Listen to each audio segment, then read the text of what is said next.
In less than 20 years, 71.5 million people will be over the age of 65. Currently, they control $15 trillion in net worth. But the question is, if they're not able to manage it, who will? When a court determines a person is incapable of making important life decisions, it can appoint a legal guardian. While guardianship offers critical protection for the vulnerable, it's a drastic intervention that's often abused. Unfortunately, there are times when people are appointed guardians who don't look after the best interests of the ward. They become exploited.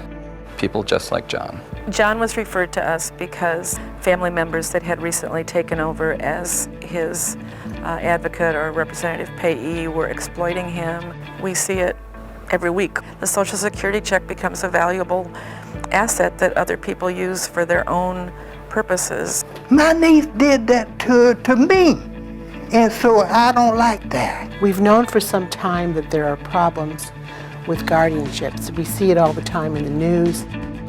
Professor Michael Jenuwine has conducted the first study of guardianship cases that has ever been done in Indiana. Guardianship is the only legal proceeding where a person can lose their fundamental rights without being present at the hearing, in a hearing that lasts less than 15 minutes, where the rules of evidence don't even apply. Through our hands-on work in the guardianship issues, we were able to see the human face of guardianship and the human face of that side of the law. And I think that Professor Jenuwine's passion for guardianship, his passion for people, made us passionate about the same thing. Our students found cases where guardianship has been in place for decades and no one has ever followed up on it.